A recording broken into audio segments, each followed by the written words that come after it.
Hello, my friends, and welcome back to my channel. I know this looks like it's going to be 3 readings, but this is 1 reading. I did this like pick a card style, so I just spent some time sitting in the energy. It's very heavy energy. I just spent some time sitting and meditating in the energy I was channeling, and I pulled all of these cards and all of it. It's very heavy energy, so I just want to prepare you for that. I'm gonna give a little bit of an intro before I get into this reading, so if you feel the need to fast forward through the intro, I completely understand. But if you are someone who feels connected with me on a soul level, or you feel like you need to listen, then thank you for listening to my intro. This is just 1 reading, and I'll explain what's happening here. So I decided to do a reading about your person's current energy, how they're perceiving you, and then how they're feeling about you. And their perception, you don't have to agree with their perception. This is just their perception of you. I also don't want to scare you by this heavy energy. I don't want you to feel scared that I'm like feeling this heavy energy. It's not that your person sees you in a bad light. But it's a very, I just have no other way to describe it than it's a very heavy energy, and it's just 1 minute. All right, I'm back. I needed to ground myself, and I don't believe in accidents. I believe, that everything magical that happens in my readings happens for a reason.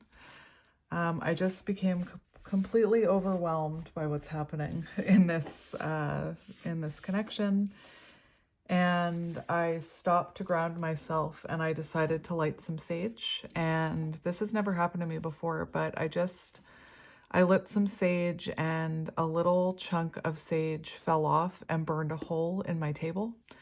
And I think that's very symbolic to the energy that is in this pile, because I feel like you've left a mark on this person. Now, before I get into this reading, I just wanted to take a moment to thank anyone who leaves, a comment about how the reading resonated, or that they felt something, they felt something within my energy that they connected to, or to like just simply, like the video or thank me, because again, I'm just going to ramble for a minute in this intro, because it really does help readers. It really helps, fuel their fire for doing these readings. And very interestingly enough, I was listening to a reading by Tarot today that she filmed in 2023. And she was talking about something that I recently discovered, which is when there's a lot of people, there's a lot of people who like to tell tarot readers that they're crazy and delusional, and that, why are you doing this reading? Stop doing readings like this. We pick up on that energy, and it can kind of, it can make, how can I put this? It can affect our energy when we go to do these love readings. And the reason a lot of these readers, that I love, and the reason why I do it, is because I feel called to do it on a soul level. And I actually love doing these love readings. I had someone ask me once, like, man, Kelly, you're always channeling my energy. Don't you ever get sick of the situation that I'm in? And no, I never get tired of it, because I love every single love reading that I do. And that's why I do them. And I just wanted to take a moment. This isn't about the people who make those negative comments, but it's about thanking the people who, leave those comments that they love these readings, and that it resonated, and that it helps them, because it really does fuel a light worker's fire. not even that it fuels their fire, because I'm hearing like my guides say, you're the one that fuels your fire, but it helps, it kind of like, how can I put this? You're helping uplift humanity just by, encouraging other light workers, because it does help kind of counteract that negative energy that's constantly being thrown at light workers, if that makes sense. But anyway, so I just wanted to take a moment to thank all of you who, take time in your day to interact with me, or to even just watch the video and send me that good energy. Or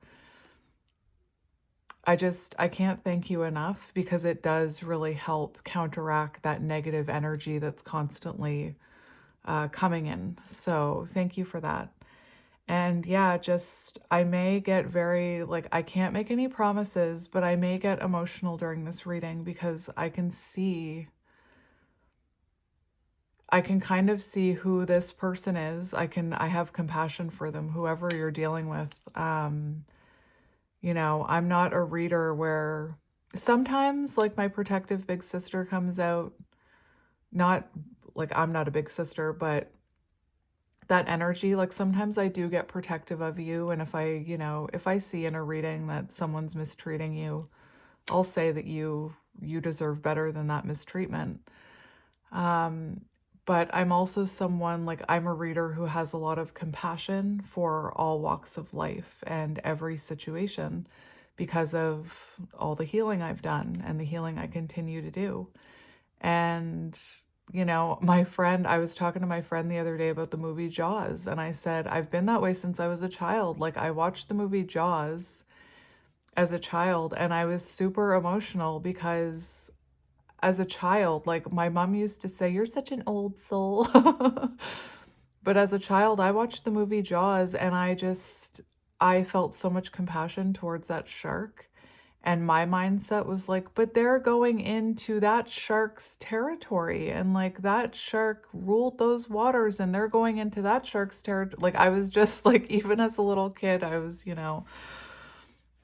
a little empath. But anyway, if you're here for me to like, and I know that if you're watching me, you're probably not this person, because people who are like that usually don't watch my readings, or like people who have a lot of anger towards their person usually don't watch my readings. But if you're here looking for me to like badmouth your person, it's probably not going to happen today, because I'm seeing someone very lost in this pile right here, and that's your person. And oh geez, just hang on. I can do this. That's actually a thing that Esoterra was saying in this reading, that it's not easy to do these readings. Like, it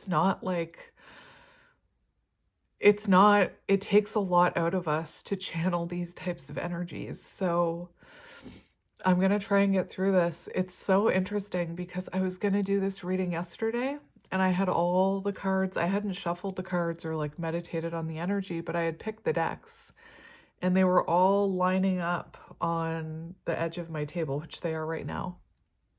And something inside of me was like, I'm not ready to do that reading yet. Like, I knew exactly what type of reading I wanted to do. That's why I did that channeled messages reading instead, because I wasn't ready. Like, something in me was like, I'm not ready to do that reading yet.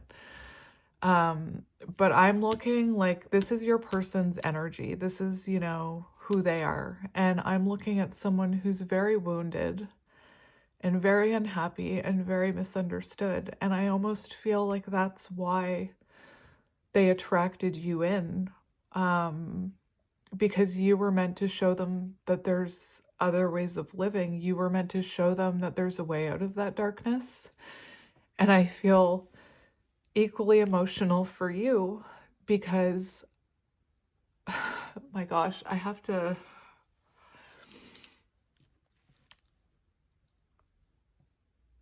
I've never done this topic before, and I was going to start with a pick a card, but now I see why my guides told me to start with one reading, because I feel like, again, this is going to be a reading that takes a lot out of me. I'm just wiping my nose with my sweater, so if you see my sweater wet, just don't judge me. But I feel equally sad for you because I feel like you could be someone who just wants to help or who just wanted to love this person. And I feel like this person probably pushed you away. And I want to say that their wounding pushed you away and their shadows pushed you away and that it had nothing to do with you as a person. Oh my gosh.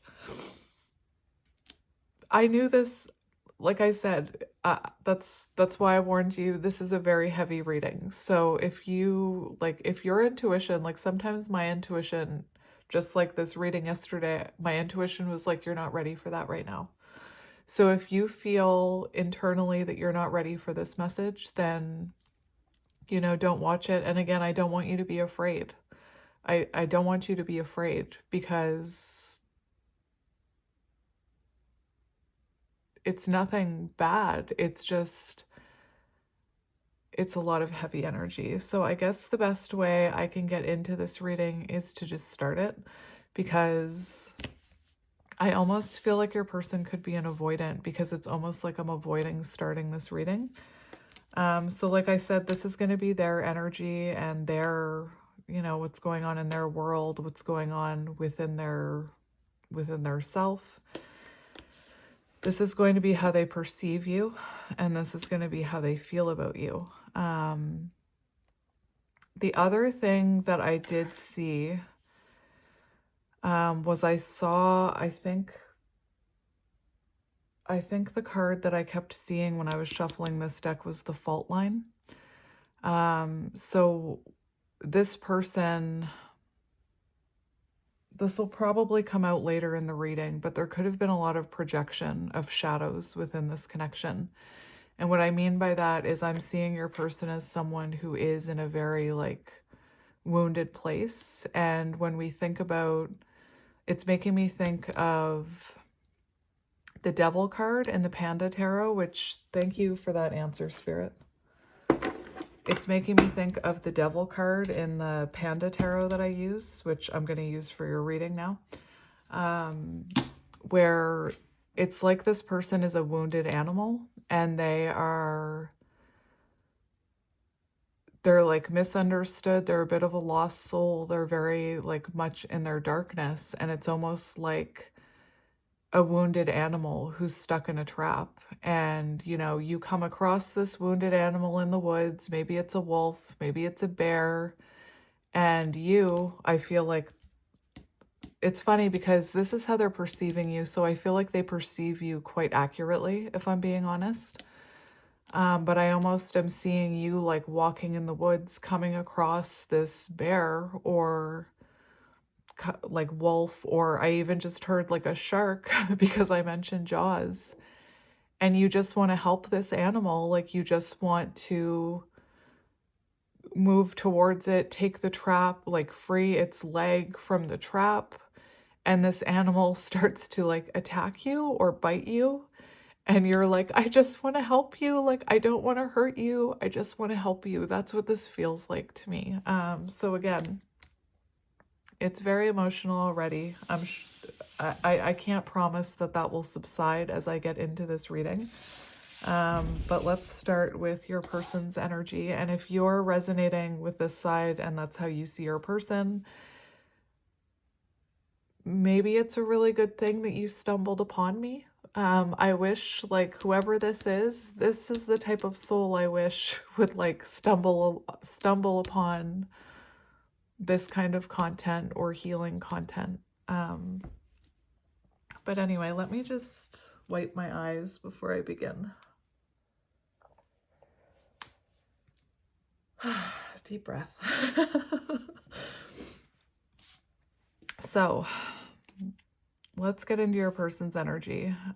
This will be a long reading. I'm already fuck time. I don't care how long this takes. I'm doing this. So let's get into it. So your person's energy, they have a lot of reversal energy, which was actually quite surprising for me.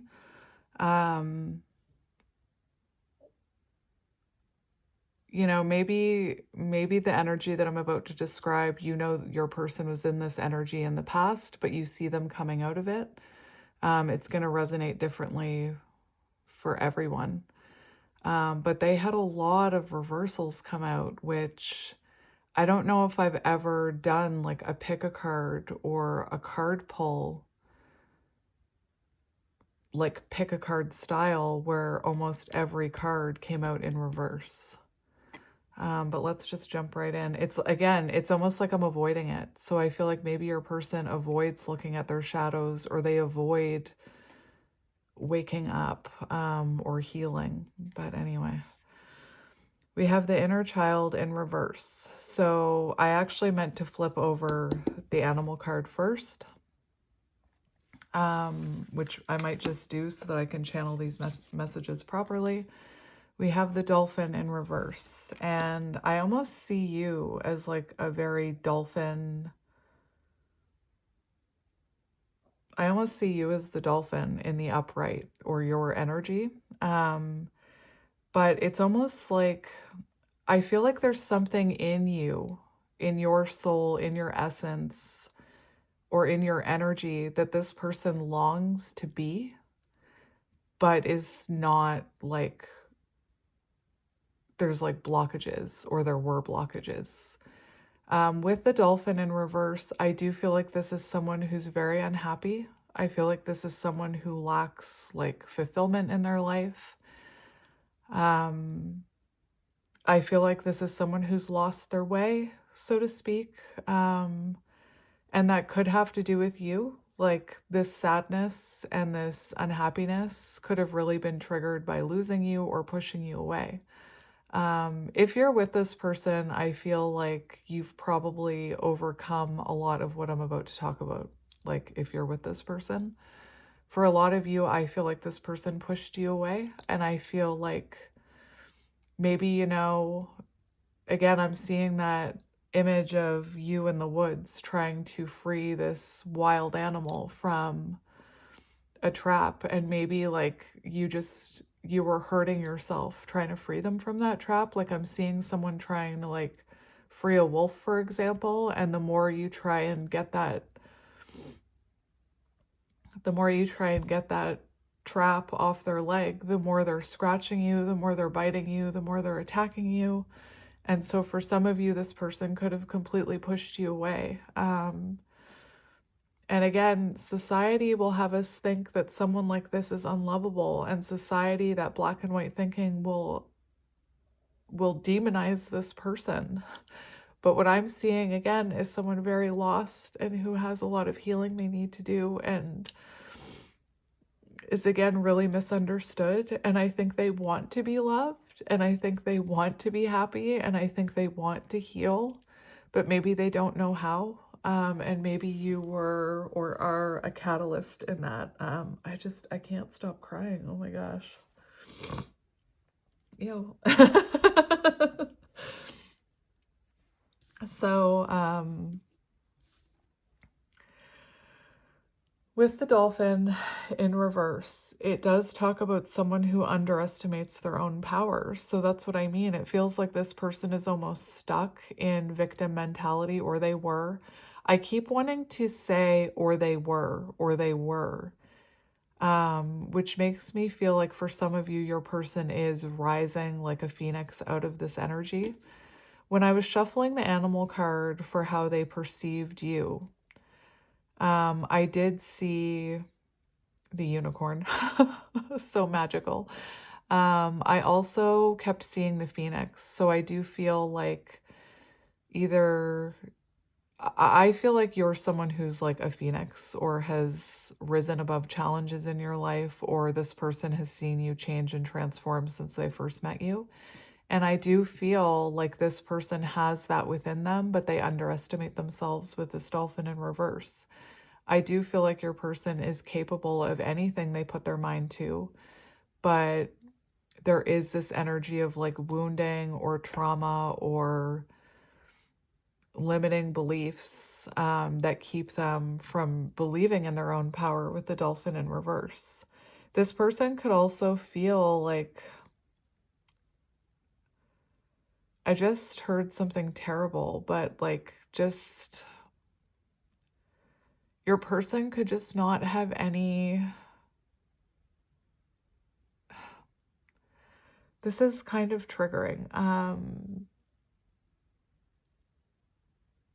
Your person just maybe has lost all desire to, like maybe they don't see a future for themselves. Maybe they're suffering with mental health.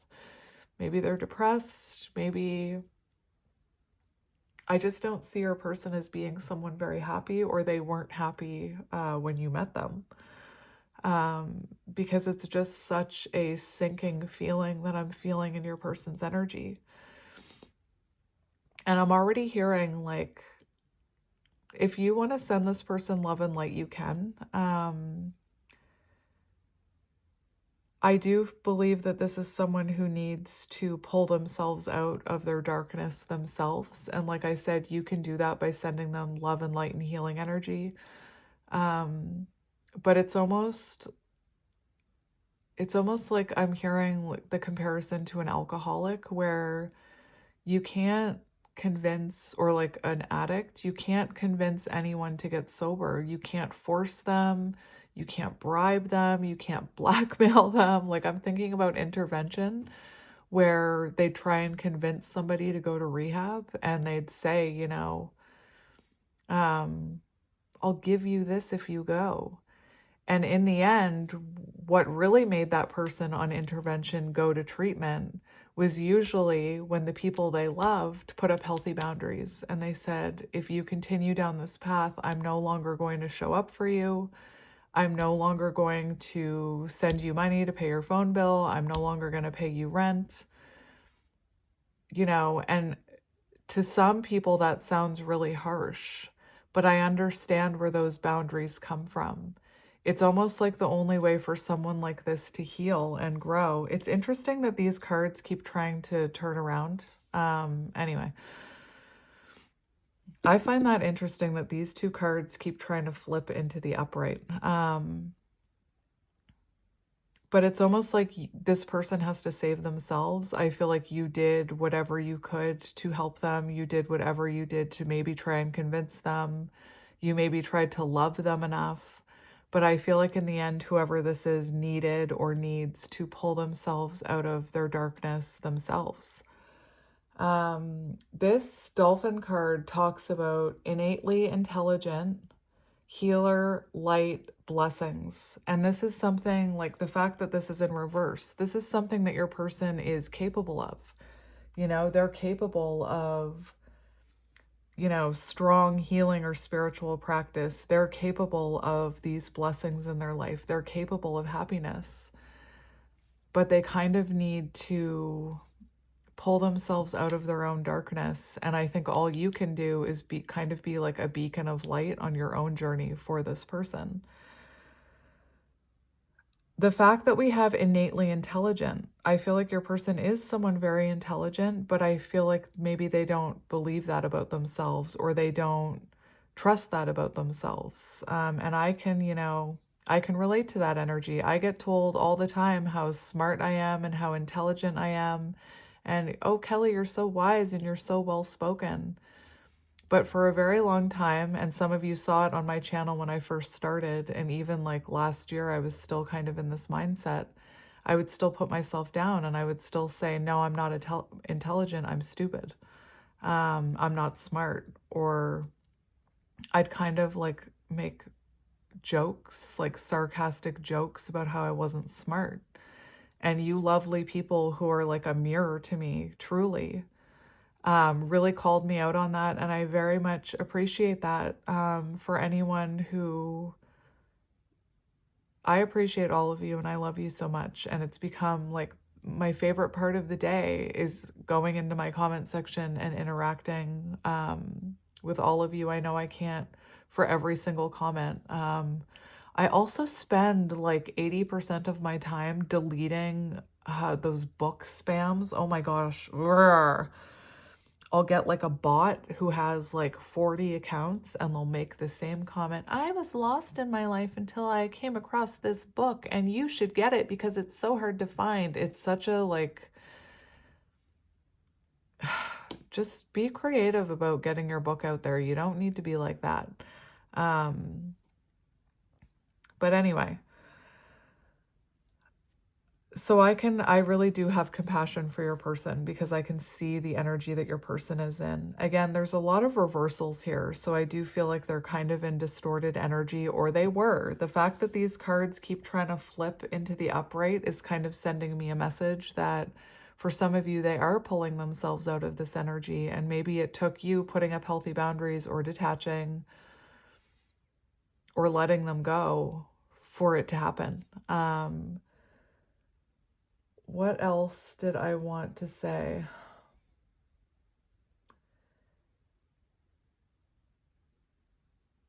It also talks about, I know this is their energy and the dolphin is in reverse, but I keep hearing that you are this dolphin. So if you resonate with this dolphin, like I said, a healer, light, like tapped into your light, awakened, experiencing blessings in your life, because if you are awakened, you know that blessings come in all shapes and sizes and forms, and it's not just what our ego mind tells us should be a blessing. You see the blessing in everything. You see the blessing in life. You see the blessing in like literally everything. Gratitude, I'm hearing. So you could be someone who practices gratitude. It talks about how coming into a dolphin will change the entire course of your day, thus your life. So I do feel like you were meant to change this person's life, or the trajectory of their life is what I'm hearing. You were meant to help them turn things around here. But like I said, you can't do that or for them, or like force that to happen. If that makes sense. So with the internal child in reverse, this is showing me this is someone who's not tapped into their inner child, and that their inner child is like just screaming to get out and screaming to be healed and screaming to be loved. I believe this internal child card talks about, when it's in the shadow, it talks about addictions. So your person could struggle with addictions. Again, I have compassion for anyone who struggles with addiction. It says the inner child, the child of joy, and your person is in the reverse here. So your person is not like joyful. Your person is quite unhappy right now, or they were. It talks about addicted, selfish. So this person could have been portrayed like, I kept hearing misunderstood. So the world or other people or even you at one point could have viewed this person as very selfish, very self-absorbed. Maybe they were, addicted to other things or lifestyles. They could have been an avoidant, like I was talking about. It also talks about being burnt out. So right now your person, or they were, feeling very burnt out. And I'm hearing that your person, I was hearing autistic burnout. So for some of you, maybe your person is neurodivergent. I was hearing misunderstood, and I feel like neurodivergent people are highly misunderstood. And until they realize that they're neurodivergent, that's like the muggle, I'm using a muggle term with neurodivergent because a lot of spiritual people believe, I immediately touched your pile. A lot of spiritual people believe that neurodivergent people are just highly spiritual beings. We all have different beliefs, but your person could be neurodivergent. And once you realize you're neurodivergent, it kind of, everything makes sense, and you no longer feel like so lost or misunderstood because it makes sense why you are the way you are. So that could be something here. The fact that this person is in burnout energy, it was like I was talking about the vision that I was seeing of somebody in the woods trying to free an animal. Like, you could have burned yourself out or even hurt yourself, wounded yourself trying to help this person.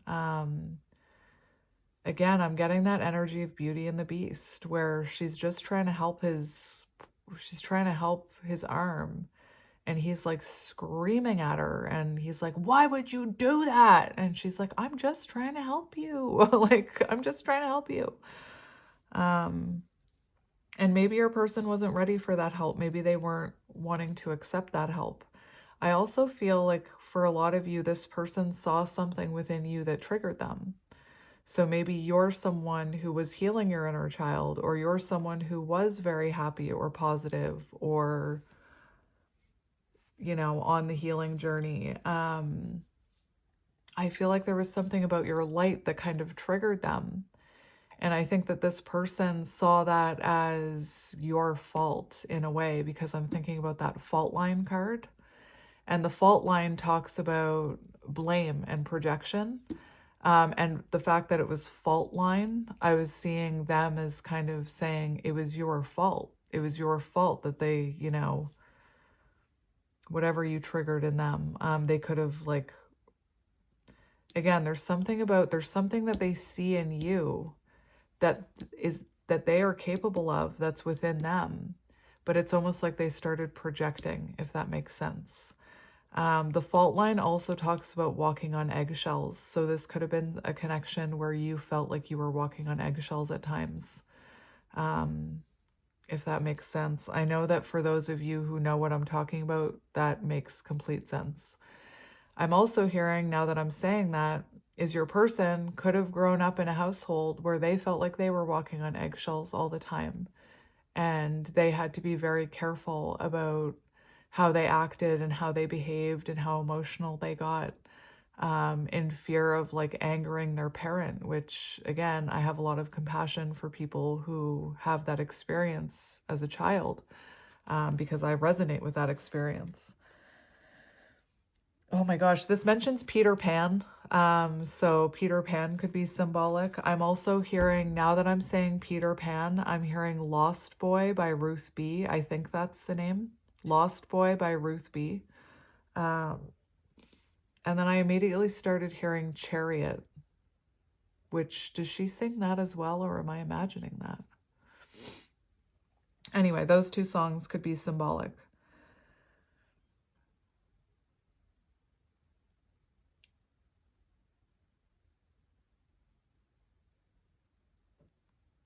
I just wanted to read this.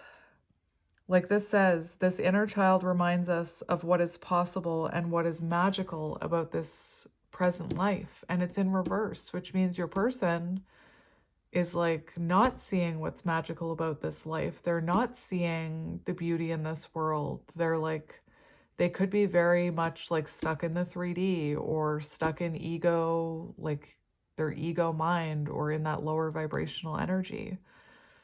And again, I just keep hearing that your person is misunderstood. The internal child wants to nix all rules and responsibilities and go beyond what others say is possible. So again, it feels like your person has a lot of limiting beliefs, and deep down, this inner child just wants to be healed. Deep down, this inner child wants to connect with your person and make your person realize that there's more to life than work, and there's more to life than being angry, and there's more to life than avoidance, and that there is beauty in this world, and there is healing in this world, and there is love. Because I do believe that your person loves you. I just don't think they knew what to do with that love. Anyway, let's keep going. Oh my goodness. I'm glad I stopped crying so much. So continuing with your person's energy, I just said everything.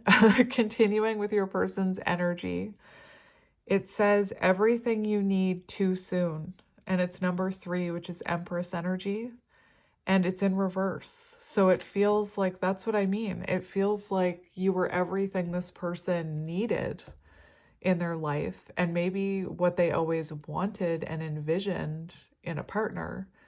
But it was it came at a time where they didn't know what to do with it or how to feel that.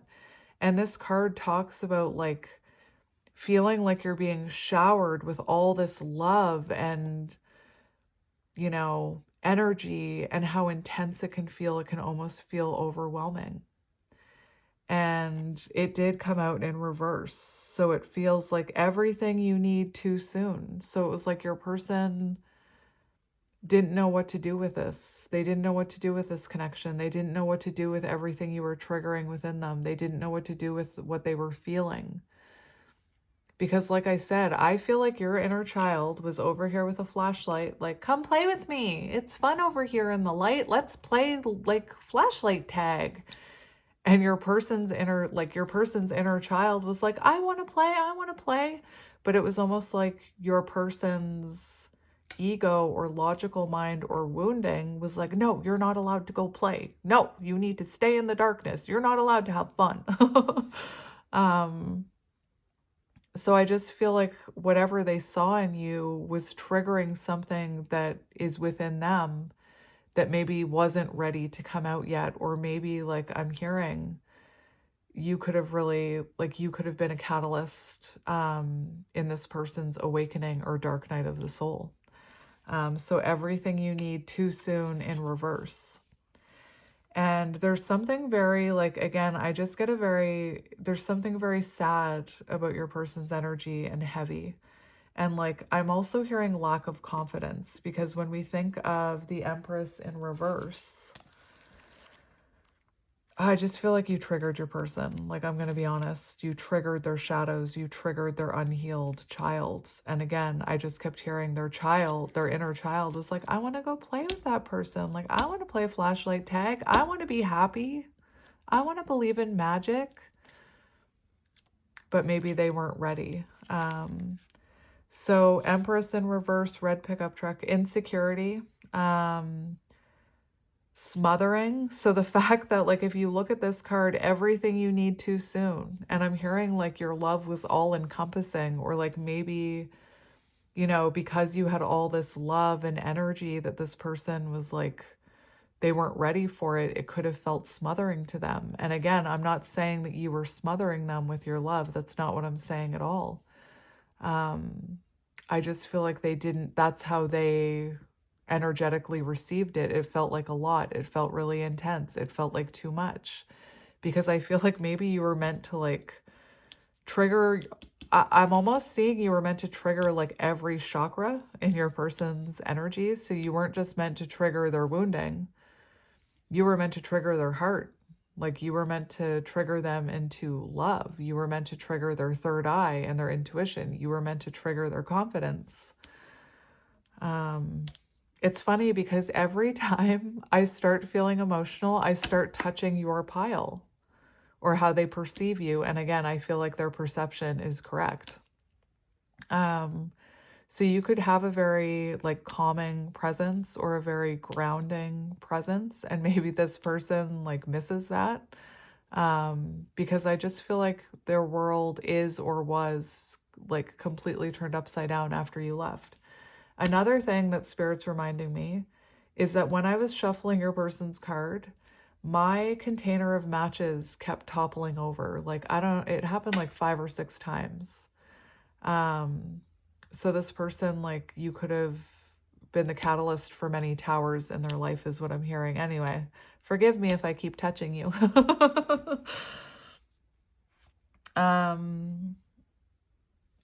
So yeah, the Empress in reverse talks about losing willpower and strength, lack of self-worth, lack of progress, feeling insecure about finances, relying on others to take care of you. So let's keep going. We have the Lovers in reverse, and I also saw the 5 of Wands also showed itself while I was shuffling the deck. And this card, and then the 5 of Wands, which is in the deck I'm using, is Conflict Gardens. Again, this person is very conflicted. They were conflicted about this connection, I think, when you were interacting. For some of you, I'm hearing maybe you never even got to the stage of like commitment with this person, or maybe intimacy. That's not going to be for all of you. But I think that this person felt very conflicted by your energy when they were interacting with you. And I feel like there's a lot of conflict in their life right now, externally and internally. And again, you could know this is your person's past energy, or I could be talking about their past energy. For some of you, I think that maybe your person is turning things around, but this is also a collective reading and it's timeless. So take it as it resonates. We have Gemini energy here. We also have Taurus and Libra with the Empress energy, and we have Cancer, Scorpio, Pisces. But the Lovers in reverse makes me feel like this is possibly, a soul connection or a divine soul connection or a counterpart connection, however you resonate with that was meant to help this person grow and evolve. And a lot of people they experience that Lover's energy. And when it starts to become when you're meant to start to grow and evolve, a lot of people are like, nope, this must not be love. This feels weird. This feels uncomfortable. And they push it away. So it definitely feels like your person feels this kind of unexplainable bond with you. This, again, very intense energy with the connection that they feel with you is very intense, and maybe they don't quite understand it, or they didn't understand it. For their current energy with the Lovers in reverse, it does show an imbalance of energy. So it could be that this person wasn't ready to meet you where you are. There could be distance between you right now, physical or emotional. It talks about disharmony, imbalance, conflict, detachment, bad choices, indecision. The Lovers reversed can point to both inner and outer conflicts that you were dealing with, which, my goodness, I didn't even know that the Lovers in reverse pointed towards inner and outer conflicts, but I just said that because we had the Five of Wands to clarify it. So that's kind of magical to me. But anyway, it does show that right now there's a lot of conflict going on within this person and outside of this person. And again, I know what this is. This is wake up energy. This is awaken your soul. This is dark night of the soul. This is a wake-up call, right? This is the universe trying to get this person to pull themselves out of the darkness and to finally heal and to realize that everything they see in you and everything about you that intimidates them is within them and is possible for them to embody all of the things that maybe they find threatening within you. And again, it's nothing about the way you look. It's nothing about who you are as a person. But I just keep hearing that hole in my table now. You were meant to leave a mark on this person. You were meant to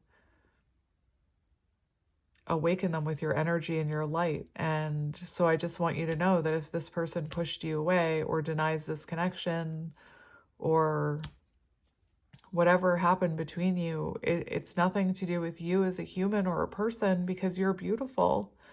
It has to do with what you were awakening in them, and they were protecting it. Think of that wounded animal. Just whenever you need to feel better, think about, this probably won't make you feel better, but if you're ever internalizing it, think about yourself approaching that wounded animal in the woods. You were just trying to help them,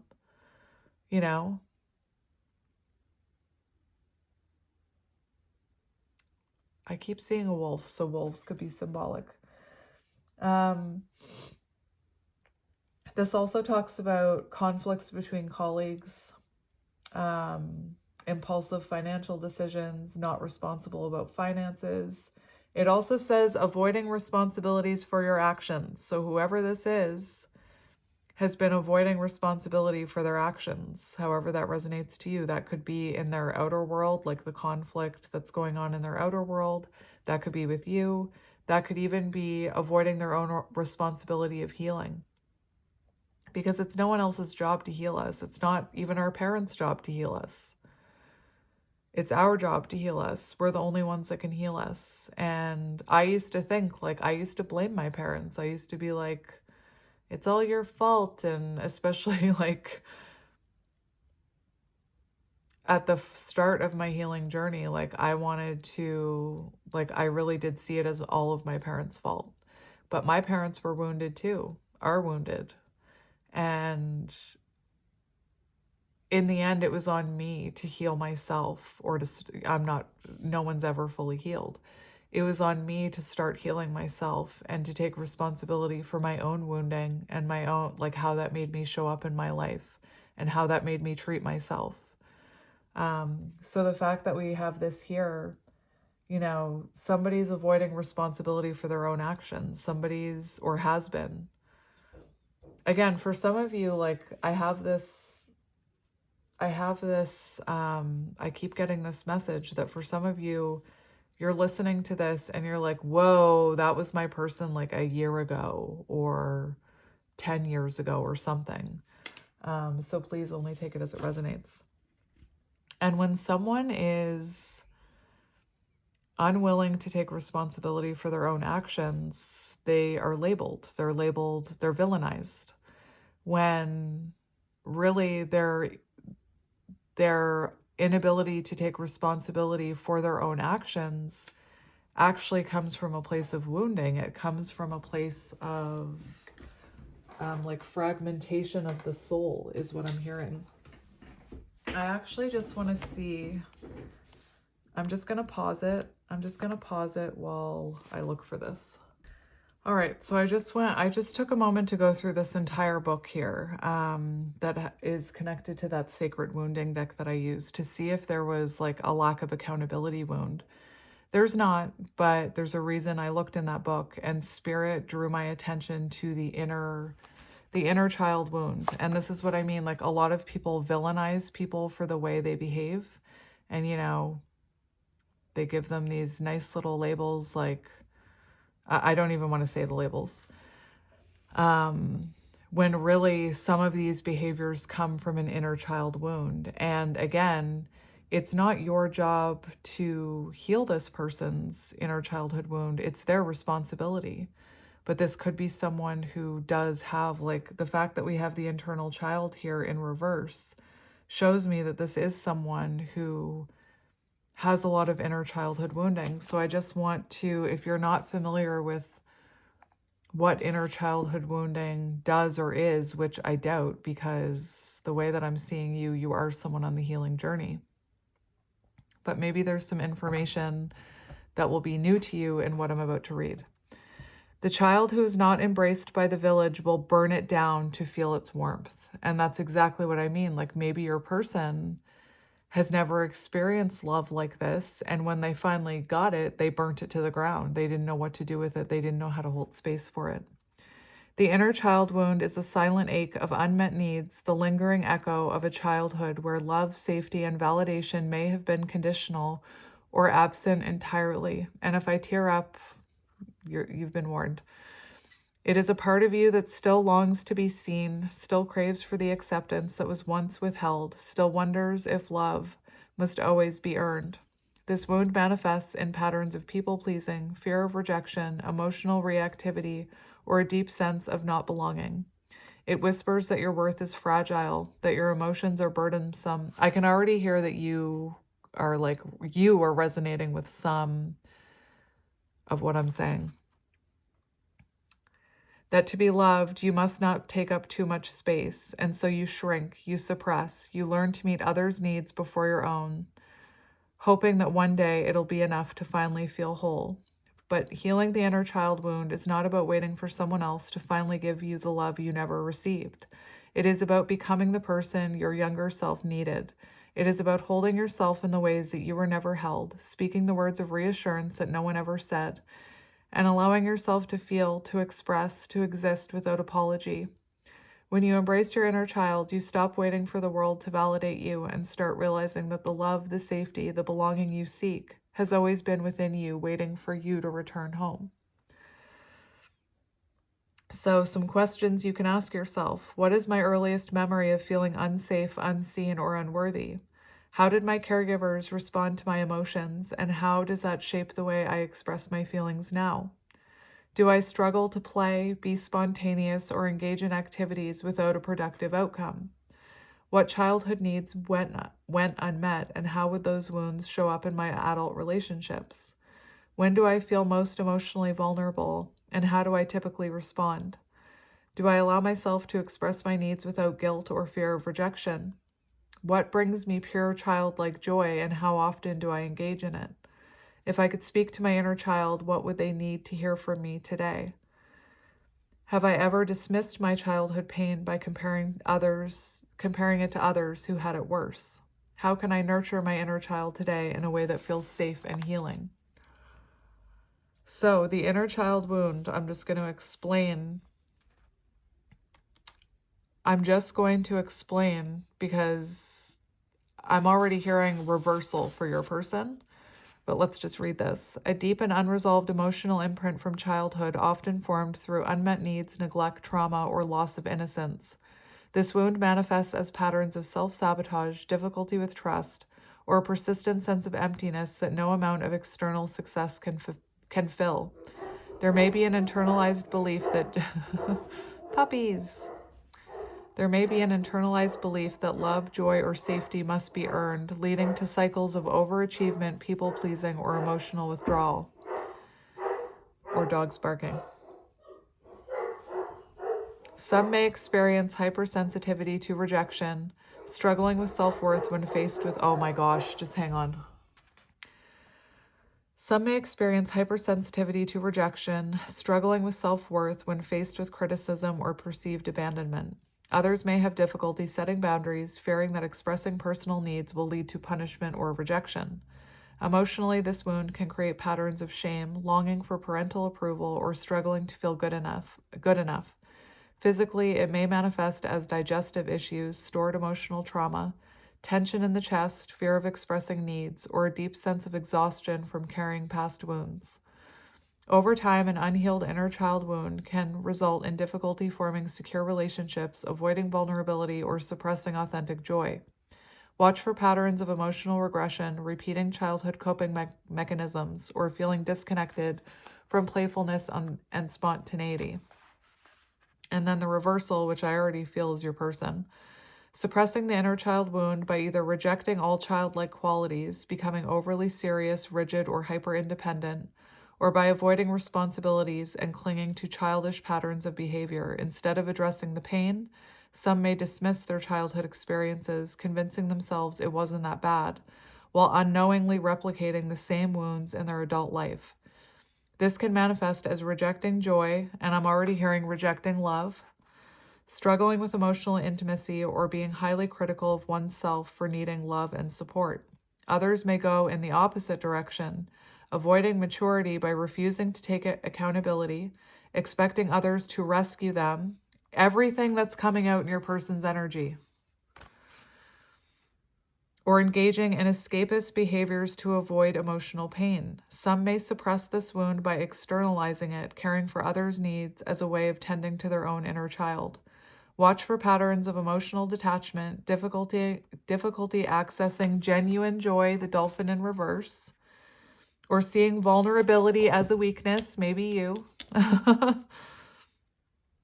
Beneath the resistance lies the same longing to feel safe, nurtured, and unconditionally loved, just as they are. All right, so let's just keep going here, because I know that I've been talking for a really long time. Let's keep going. 222 on the timer. 222. Is that balance? Alignment. Yes, 222. Coming into alignment.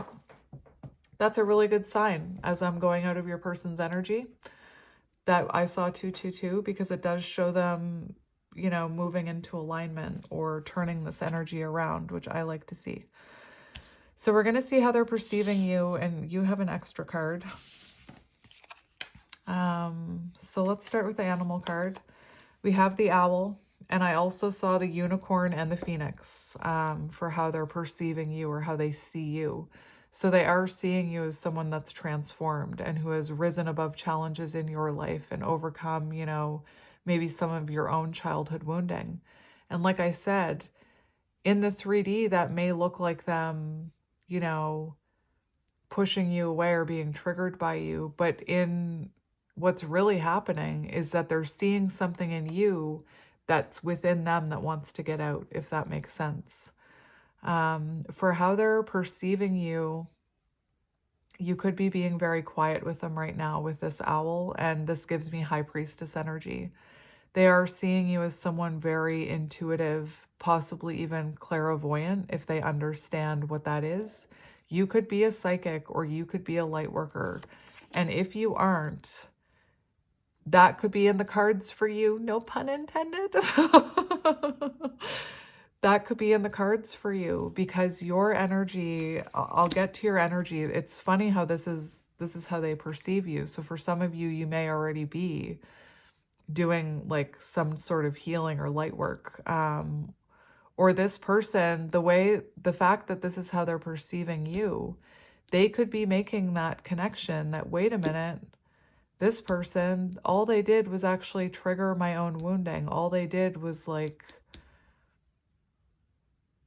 I'm almost seeing the vulture. Like this person could be realizing that what they thought was a tragedy or what they thought was wrong or overwhelming and intense was actually a blessing to them. So for some of you, this person, the fact that this is how they're perceiving you, they are starting to make that connection that you do have, like, it's almost like you were sent to help them heal. And now I'm hearing, she's the one, she's come to break the spell. Not that I'm saying you're a she because I never gender my readings, but I was quoting Beauty and the Beast. So with the owl, for how they're perceiving you, they could feel like you're watching them, whether you are or not. They could feel like you keep an eye on them, like I don't want to say stalk, but they perceive you, or maybe they hope that you do watch them or check up on their social media. For how they perceive you, they do perceive you as someone very abundant, someone very intuitive, someone very clairvoyant. And I was saying something about you being the dolphin, and maybe you're someone who's learned that abundance doesn't come in material form and through money. Abundance comes through blessings and gratitude, and abundance comes in all shapes and sizes and forms. And that could be why they perceive you as someone very abundant, because when you do see abundance that way, that's kind of the energy that you give out, that you're a very abundant person, if that makes sense. For how they perceive you, they perceive you as someone very generous, very trusting, and very secure in your own energy, because you did come out in the upright. And again, sometimes when you appear secure or confident to someone, it can trigger people who aren't confident, or it can make them project onto you because they are lacking that in their own energy, if that makes sense. So they are perceiving you as someone who has a very secure sense of self, again, very intuitive, possibly even a light worker or a psychic of some sort for some of you. What's interesting is it says to bring into balance an offering. So their perception is that in order to bring you back into their energy, they would need to offer you something, whether that's an apology, accountability, an offer of love. That's their perception, is that if they were to reconnect with you or move things along with you or get back together with you or whatever the situation is, that they would need to offer you something. And again, I'm not talking about like money. I'm not talking about money. I feel like it's like the furthest thing from money. Maybe for some of you, because this person sees you as abundant and secure, maybe this person like struggles financially. Actually, one of these cards said struggles financially. So this person could be someone who has a wound where they feel like without money, they're not worthy. I'm thinking of in that book I just read, there's one about money wounds where this person could have wounding having to do with like financial security. So they could feel threatened by you, like if you're secure and abundant. Because again, that's how they're perceiving you. Even if you're not, that's how they're perceiving you, as someone secure and abundant. And if they have a money wound, they're going to find that triggering within you. Does that make sense? And I just want to say, like, I have some people who say, why does it always sound like this is all my fault? That's not what I'm saying. I'm not saying it's your fault. Like, people will say, is it my fault that I make good money? Like, shouldn't they should get over that. Like, why is everything my fault? And that's not what I'm saying. I'm not saying any of this is your fault. And that's never what I'm saying in the readings either. I'm never... That fault, that you're right, you're wrong, that is distorted masculine energy, just so you know. Feeling like there needs to be like, does that make sense? That's distorted masculine energy. So again, you're not doing anything wrong. It's not your fault. It's not your fault that you're abundant and secure and, intuitive and magical. None of that is your fault. What I'm saying is it triggers something within this person that wants to be woken up and kind of, I wanted to say unleashed. And it's making me think, as soon as I said unleashed, I started thinking about that animal in the woods again. So it's like, think about the perspective of that wounded animal who's like dying in the trap. It sees the human coming towards it and it thinks, you're free, you're powerful. I find you threatening. And the human tries to help it. And it's like, again, it starts attacking the human. Anyway, take it as it resonates. So to bring into balance an offering, you had 2 cards come out. We have the prayer and the pilgrim. So for you, I do feel like this person's perception is that you are, someone who is highly spiritual, or maybe you're someone who maybe you are very religious, maybe you're highly spiritual. I feel like you could be someone who like sets intentions and manifests and believes in like the power of gratitude and positive affirmations and all of those things. The other thing with I believe it's the pilgrim. The pilgrim talks about being a service to others. So this person does see you as someone who helps others, whether that is they just see that you've helped them, or they see you help your friends or the people around you. They see you as like a giver. They see you as someone always willing to help people. Maybe your job is some type of job where you help, like I was seeing a teacher, but maybe your job is to help like a group of people, whatever that job could be. There's so many jobs that could be where you're meant to help, like where this person perceives you as helping a lot of people. It's like being of service to others, the pilgrim. And I was hearing for some of you, you could be like a light worker. I said that when I was like talking about just the fact that we had the phoenix, the unicorn, the dolphin, like I was feeling dolphin energy for you as well. You could be someone who is some sort of light worker who's doing this in some sort of public way. You don't have to be. And if you're not, and you have that little whisper that you should be, this is your sign to do it. This is your sign that it's within you, is what I'm hearing. However you want to take that. So I am just going to take a moment to look in the book for you because I don't want to miss any messages. Now I'm hearing Aerosmith. I don't want to miss a thing. But I really don't want to miss a thing.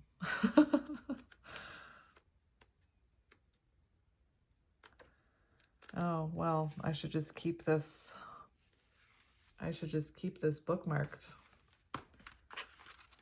There we go. I'm just going to bookmark it for the next card.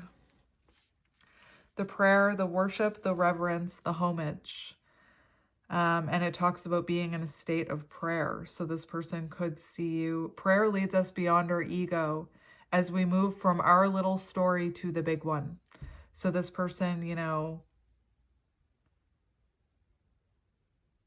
this person does see you as someone who's awakening with this prayer card, or who has awakened, and, you know, is no longer like, for example, you could have been someone who used to be stuck in your own childhood wounds and like, oh, I'm just this way because my childhood sucked, and I'm just this way, you know, because I have wounding. And I feel like this person's perception of you is that you're no longer, I hate to say using it as an excuse, because I don't actually like that. But I feel like this person's perception is you're no longer using what happened to you in the past as an excuse not to be a better person and not to heal and evolve, if that makes sense. It says offering to be of service. So for some of you, this person does perceive you as offering service to the world. The other thing, their perception, offering to be of service to them. So I feel like whoever you are, again, you tried to help them. You tried to let them out of that trap. You tried to, like, maybe you even said to this person, if you ever want to heal and you want my help and support, I am here for you. But not if you're going to bite my hand off, right? Not if you're going to injure me while I'm doing it. So yeah, that's their perception. Offering to be of service. And again, that could have been that you were trying to help this person, and maybe when this person attacked you or whatever, I'm picturing the wolf in the trap. You started offering your service to other people. You started, you know, you can only help the people who are willing to heal. Like, that goes for me too. I have to remind myself of that. All I can do is put these messages out there and hope that the people who need to hear them find them. And that's, in the end, my intention. I'm not here to, like, you know, again, what I do is not easy. It takes a lot out of light workers to shine their light. And I know that I run across people in my comment section all the time that are not ready to heal. And I know that I can't force them to heal. All I can do, same with my family, all I can do is work on my own healing and raise my own vibration and shine my light in hopes that whoever's ready to raise their vibration and heal those wounds will pick up on that energy, and it will help, you know, help them. Does that make sense? Anyway, I feel like I'm rambling a lot.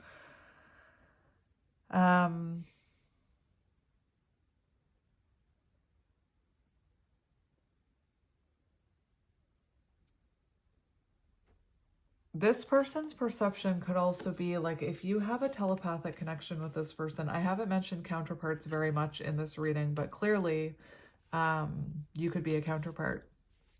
But with this prayer card talks about you may not be taking action towards this person, but this person's perception is that they know that when they're ready, you know, of course you'll offer them love and energy. Or if you are like, if you do have a telepathic connection with this person, for example, they could feel you sending them that love and energy and healing through no action, like through, you know, I hope I'm making sense. I hope I'm not confusing anyone. Because I'm having a hard time for some reason finding my words when I'm explaining these two cards specifically. And we have the Pilgrim, the Wanderer, the Traveler, the Apprentice. For the Pilgrim, the outward journey is always an inner journey. So this person's perception is that you are on some sort of journey of the soul. You are on some sort of healing journey where you're really looking within at your inner world. And again, think about your person. Your person has conflict within and outside of themselves.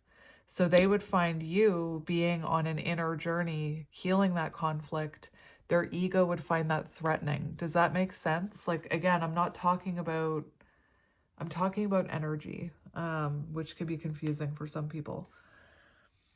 When in light, learns, grows, adapts, studies. So that's their perception of you, that you're learning about yourself, that you're growing, that you're evolving. Maybe you're studying something. Maybe you're taking a course and they know about it or they knew about it. That you adapt. Very interesting. That you adapt instead of getting swallowed up by circumstance and letting things get you down. Like the phoenix, you adapt, you adjust, you evolve, you learn about yourself, you keep growing. It mentions The Road Not Taken by Robert Frost. And I think it's been so long, like I'm talking high school since I've read that poem, The Road Not Taken. But it's making me think of a channeled message card that talks about take the road less trodden. So it does feel like their perception of you is you're on some sort of path that not everybody chooses. So you could very well be like highly spiritual or even a counterpart is what I'm hearing. So their perception of you, make believe. And this is interesting.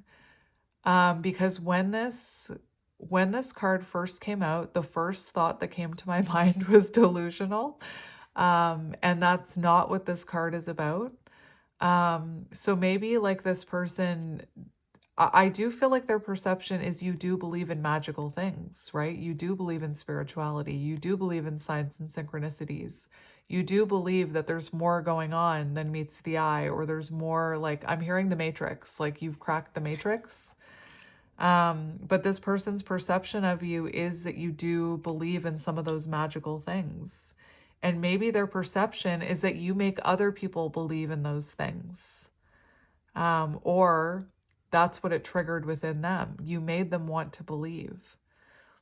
This make-believe, I feel like for how they perceive you, I feel like you tried to make this person believe they could get out of this. I think you tried to make them believe that maybe their wounding came from somewhere. It didn't mean they were a bad person. I also feel like maybe their perception of you is that you did kind of... Sorry, I was looking for a book that I thought was on the floor. For some reason, I thought it was on the floor, but it's right beside me. I have no idea why I thought it was on the floor.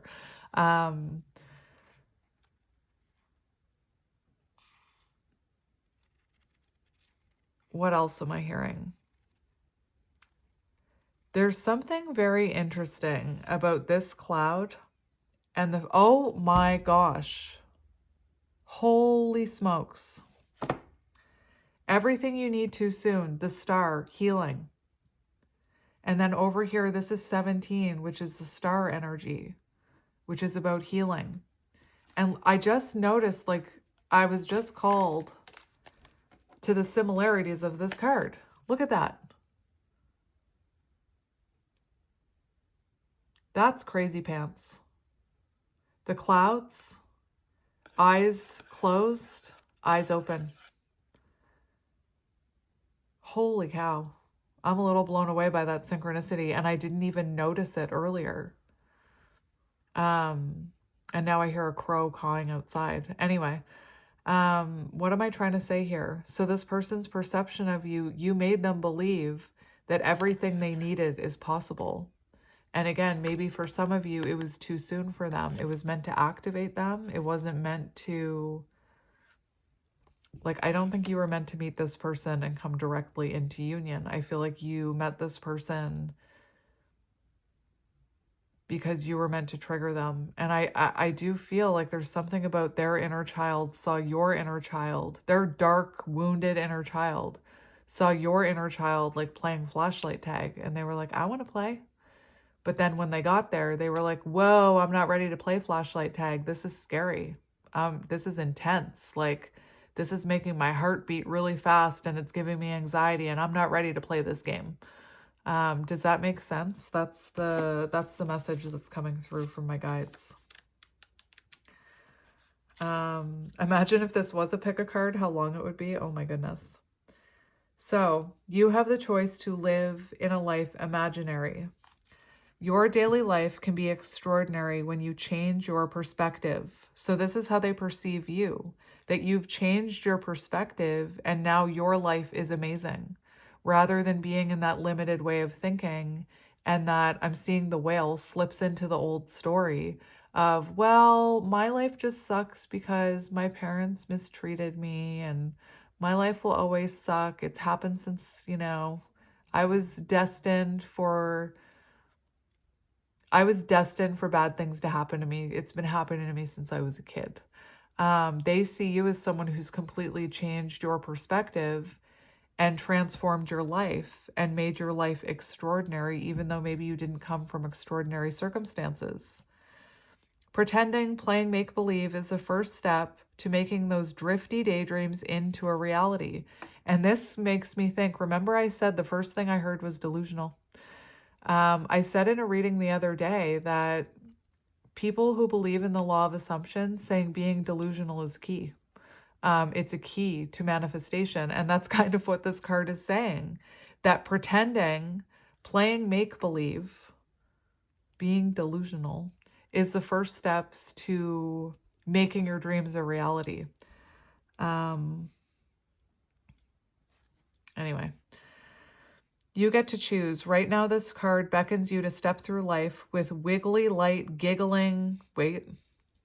Right now, this card beckons you to step through life with wiggly, light toes giggling at each little trip up as a reminder that you are a body that came to this earth to explore and shower us with your gifts of your spirit.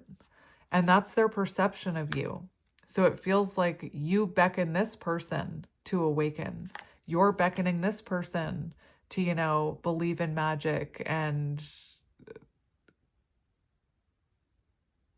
you could have been someone who told this person, like, anything you want, you can achieve. You can make your dreams a reality. You could have made them believe in their dreams. And then we have the Empress for their perception of you, which, again, I do not control the cards that came out. And I got very, I was very overwhelmed when this is the spread that came out. And that's, again, what you were feeling at the beginning in the intro, that heaviness I was feeling. These are powerful cards. And I can believe, but look at the size of this deck. And these are the two cards that came out. Anyway, the Empress is clearly the Empress card. And what energy are they in right now? They're in distorted Empress energy, or they were. How do they perceive you? Empress in the upright. So there is this message that keeps coming through that what they see in you is everything they want to be. And the reason that it triggers them is because they are capable of being everything that you are. They just don't know it or believe it. Anyway, I want to keep it even. So I'm just going to go like this. So that Spirit's like, in what world is that the same, Kelly? So we do have air energy here, Gemini, Libra, Aquarius. We have the Empress is Taurus and Libra. We also have Aquarius with this make-believe card. So they do perceive you as someone very confident, very nurturing. You could be a mother or a parent, but their perception of you is this divine feminine energy. So highly intuitive, very loving, very compassionate, very healing energy, again, very abundant. And for their perception of you, I think it's interesting because the owl talks about an offering, and their perception, the Empress, is I don't chase, I attract.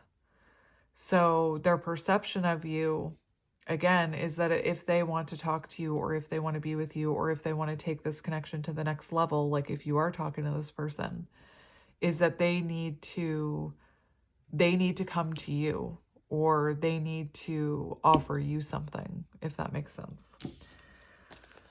So we're going to get into how they feel about you now. And I don't even know if after this I'm going to get more cards. I'm going to see what Spirit says, because this is kind of just like, I'm going to get the Panda Tarot, but I don't know how many cards I'm going to get, because again, this is just kind of one of those readings where it's meant to help you understand the energy, not necessarily know what's coming. But we'll see what Spirit wants me to do as we get along here. So for how they feel about you, we have the Otter. Oh my gosh, by the time I completely forgot about these cards because I shuffled them last. So I we're finding out together, because I completely, with the exception of this card, I completely forget how they're currently feeling about you.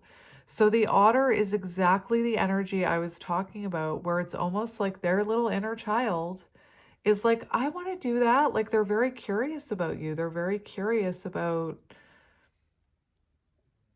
why you are the way you are. And again, I'm talking about energy. It's like I'm almost seeing their little inner child. Like, I want to do that. I want to be free. I want to play. I want to enjoy life. I want to be happy. I do feel like this person feels a lot of joy and happiness when it comes to you. But again, you're a person very lost, very misunderstood, and had no idea how to hold that light.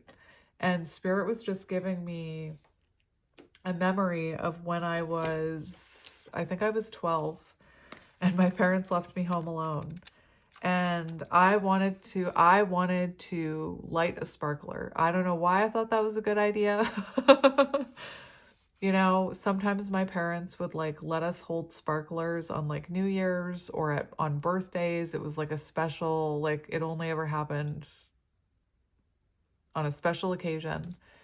And I would see my parents holding the sparkler, and I would see the sparkly light and like the explosions. And I would think, I want to do that. I want to hold that.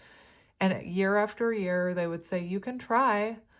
I'm hearing like so much, I'm getting so much like own like spiritual insight to this story as I'm saying it for myself. But I would always want to try holding that light, but I was so scared of it. I was so intimidated by it. And again, I'm making a connection to the sparkler and light, like energy and healing. And they'd say, you can try. And I'd always like, I'd hold it a little, and then I'd feel a spark, and I'd be like, no, I'm afraid I can't do it. So one day when I was 12, they left me home alone, and I thought, I'm going to light a sparkler. I'm going to hold that light, and I'm going to hold that light, and I want to hold that light like this. I'm thinking about you being the sparkler and your person being me as a child. I want that light. You know, it looks so inviting. Like, I can do it. I'm brave enough to hold that light. I can take it. I can handle it. And so I lit the sparkler.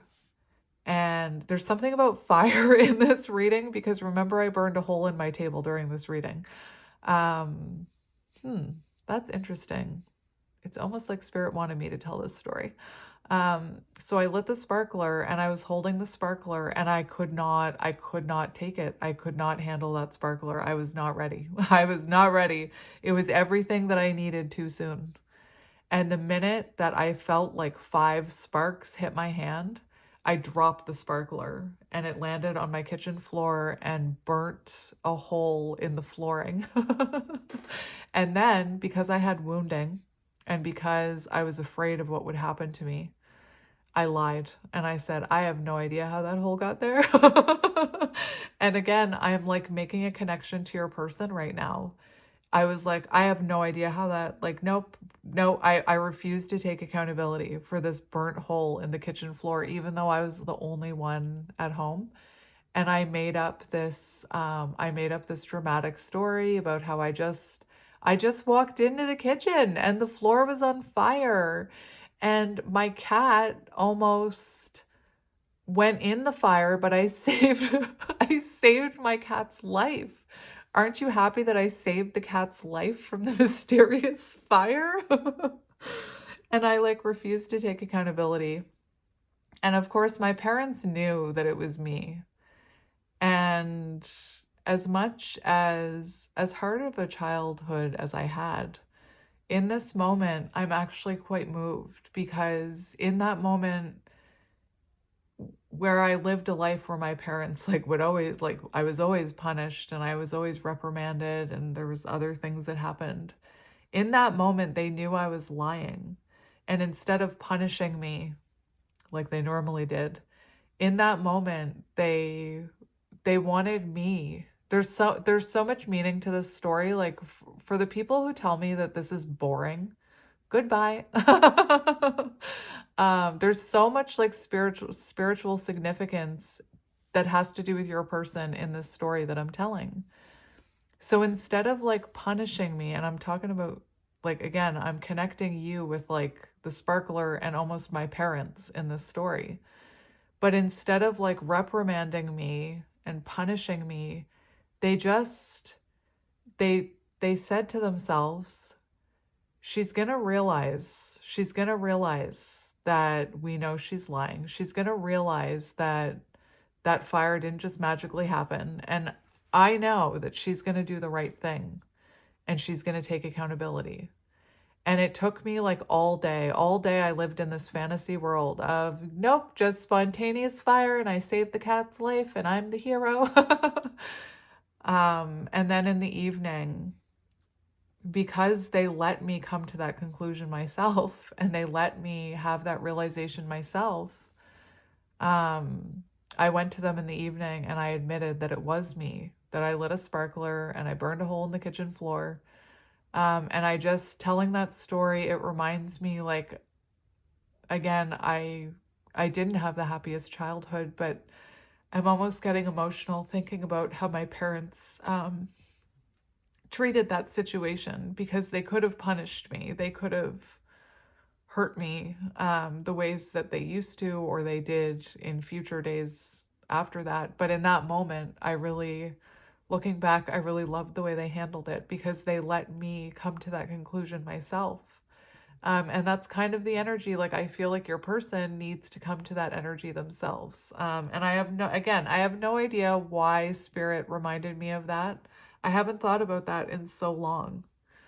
I don't even think I've told people that story, because I was ashamed that I lit my kitchen floor on fire.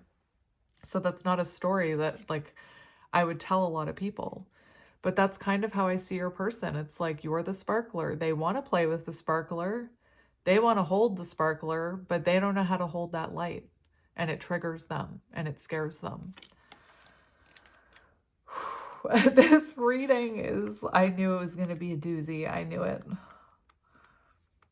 I don't know. My readings just seem to get, the more I evolve, the more intense they get. The Otter, unobstructed joy. This is how they feel about you. Unobstructed joy, playfulness, contentment. So they do feel a sense of happiness and contentment with you, and maybe they don't know how to hold that energy.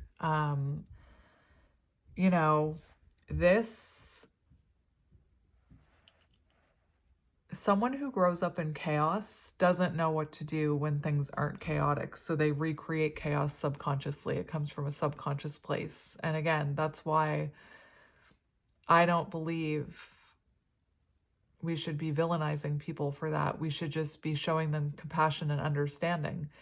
Am I saying that you need to put up with their poor behavior? No, I'm telling you, you don't need to be with someone like that.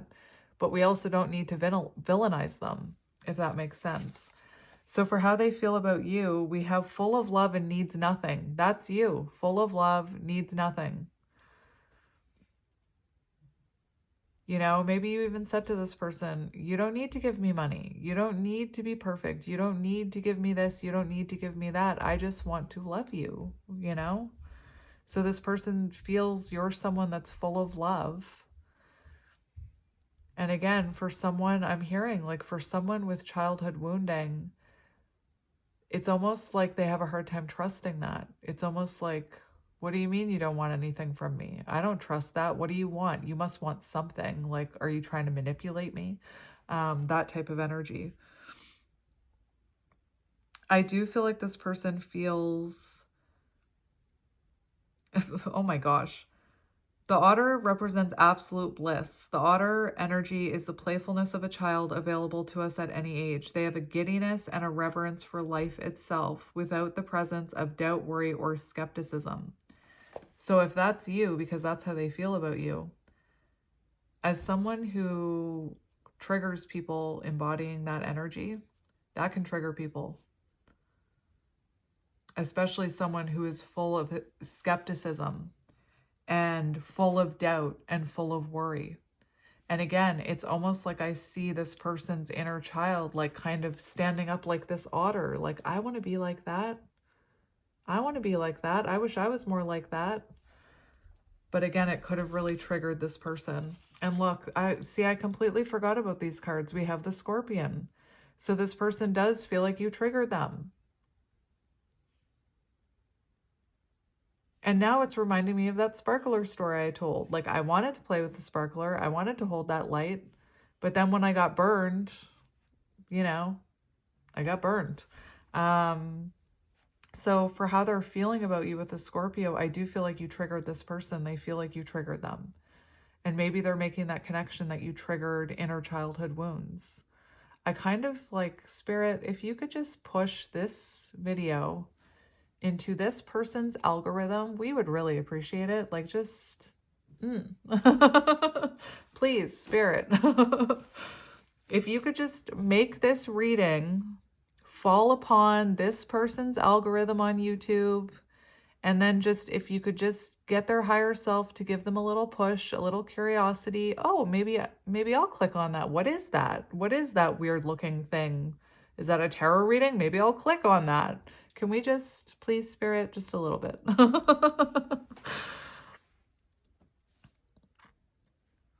Anyway, I do feel like you triggered this person. And for how they're feeling about you, maybe for some of you, I have a hard time seeing it with their perception of you. But maybe deep down, this person feels like they did something to hurt you and that you put up a boundary. And maybe they see that as, you know, sometimes people who are unhealthy see boundaries as walls. Does that make sense? So this person could, like, they could feel like if they come towards you, you would kind of be protecting your own energy, or you would possibly, like, that's an interesting one. I'll have to get back to that, Spirit. They could feel like maybe maybe for how they're feeling about you, they see you in a little bit of Queen of Swords energy, and they're worried that if they come towards you with an offering, that, you know, you'll bite back at them. Which, again, I wasn't seeing that as how they were perceiving you, but their feelings could be telling them something else. Their emotions, their fear, right, could be telling them something else. The other thing about how, oh, where did it go, Spirit? Bring it back to me. That message I just heard about the Scorpion, for how they feel about you.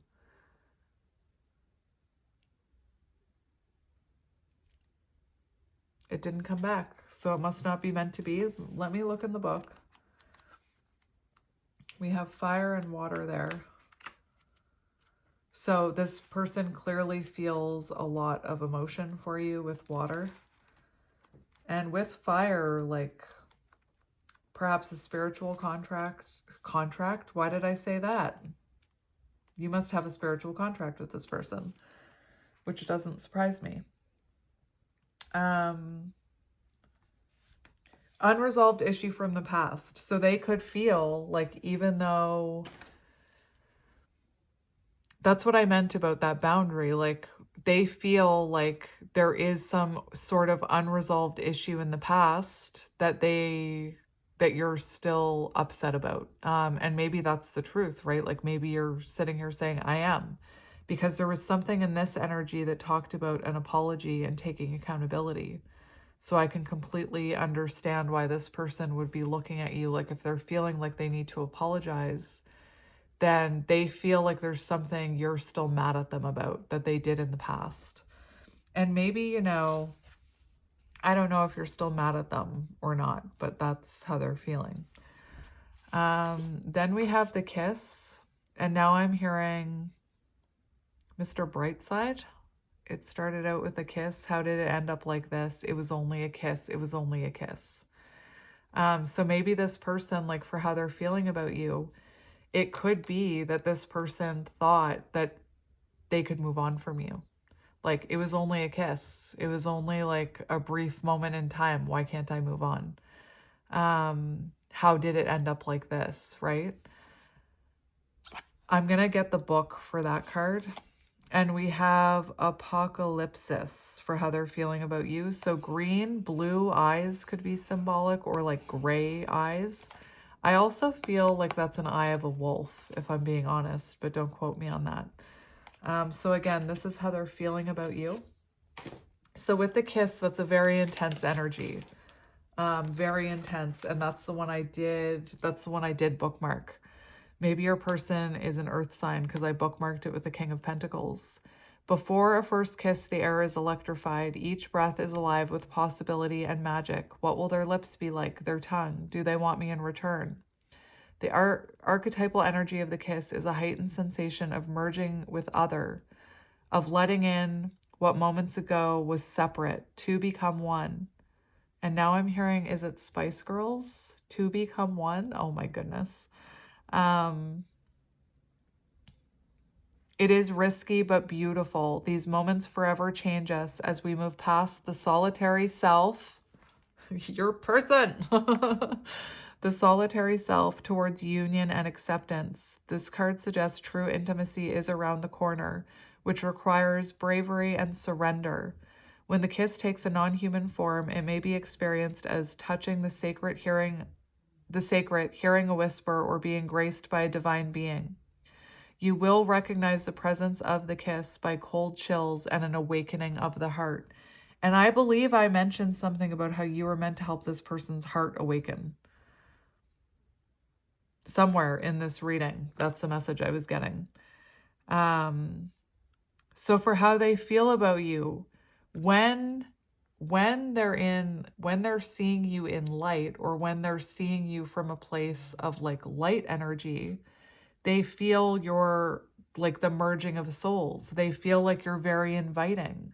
But when this person is in the darkness and they're feeling triggered, it says neediness, pressure, dominance. So this person, it's almost like, remember how I said something about smothering, like smothering this person when they're in their darkness. It's almost like your love felt smothering to them because they didn't know how to hold space for it, and it was triggering them. This also mentions Andy Warhol's 1963 film Kiss, which I've never seen.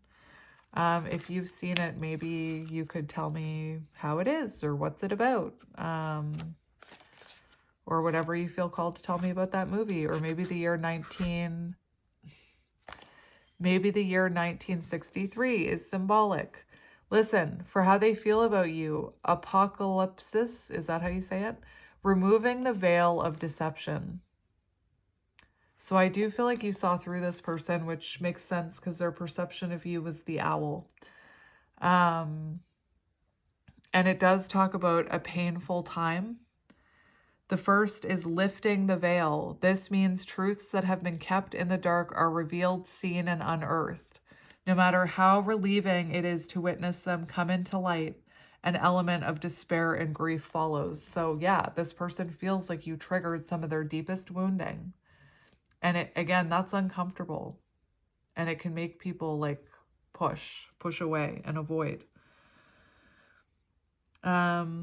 The regeneration that comes from the wreckage of the revealed truth. Old narratives break and a new story forms. Apocalypsis energy is similar to a forest fire. Devastation for the sake of regeneration. The veil lifts and we see who and what we have been hiding. From the nakedness of the truth, a child is born. Inner child. Oh my gosh.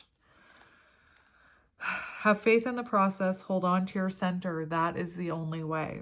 So you did kind of you awaken this person and they know it. They feel it. Like I said, I completely forgot about the feelings portion of this reading. The unknown becomes known and guides the way. So this person does feel like you've guided them in some sense. Or again, it's almost like you're this person's light, if that makes sense. We have something that is never truly yours. Oh my goodness, I completely forgot about these cards. So something that is never truly yours, that's how they feel about you. So for some of you, you were never truly theirs. Like you were never truly in a committed connection.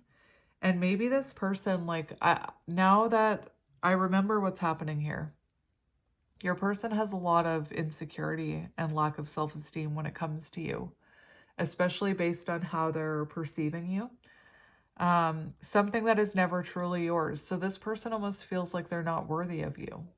Like they see you as such a divine being, or they see you as someone so giving and so full of magic and so happy and full of life that they don't feel deserving of that. And again, with this energy, something that is never truly yours, this person does feel like you've never truly been theirs in whatever way that's resonating. However that's resonating. And we have broken and hatched. I didn't notice that either. Look at that. We have 2772, which is mirroring. So if you want to look up angel numbers, you can look up 2772 or 7227. You could also, if you're a counterpart, you could look up the twin flame meaning of 2772 or 7227. But broken and hatched. So they do feel like you cracked them open. You awaken them to something here. It's funny because now that I'm in the feelings portion, I'm feeling like for some of you, your person is awakening or has awakened. And then we have the Emperor in reverse for how they're feeling about you, which again makes me a little sad because I do remember the Emperor in reverse coming out and it made me cry. Because this is someone who, you know, for how they feel about you. There's other meanings to the Emperor, but based on this reading, I'm seeing someone who doesn't feel worthy of you, especially the fact that their perception of you is this Empress. You know, for how they're feeling about you, I'm hearing checkmate, and I don't understand chess, but it's almost like this person feels like you've won. And remember how I was talking about distorted masculine energy, like there can only be one winner. So it feels like for how this person feels about you, they feel like I'm hearing you've won the broke up lottery. And what I mean by that is like, that's a term that sometimes people use on social media. Like if you ever want to see who was the problem in the connection, look at who won the broke up lottery. And I'm not saying this to you. I'm like imitating the people that I've heard say it. And what they mean by who won the broke up lottery is who is doing really shitty and who is doing really great. And that'll tell you like who messed the connection up, so to speak. I'm not saying this is fact. I'm saying this is a concept on social media of who won the broke up lottery. So it does feel like you won the broke up lottery here. And I can already tell that because like this makes sense because look at how distorted and negative their energy is and dark and sad and lost and misunderstood. And then you're over here like the sparkler that you are, like the shining light you are, like the healing being you are, Empress in the upright. And again, I don't understand chess, but isn't it like, don't you knock over your person's final piece when you say checkmate? So this person is feeling like, you know, you've won the breakup lottery, like you're doing great, you're evolving. Perhaps they fear that you're moving on without them. There's also an energy that they know they need to be the ones to take control of this situation. And again, you could have triggered this person's, you could be a counterpart. Because counterparts are meant to trigger childhood wounds and awakenings, which is definitely happening in this reading. Competitiveness. So for how they feel about you, there could be 5 of Wands came out on their side, with the Lovers in reverse. So they could feel a bit competitive towards you, or a bit envious of your energy, or that competitiveness that I was feeling when I was talking about how, like, this person, it's almost like they don't feel like they're worthy enough of you. That comes from a place of comparison and competitiveness. It's almost like their ego is like, you're not as good as them. They're doing much better than you. Meh, meh, meh.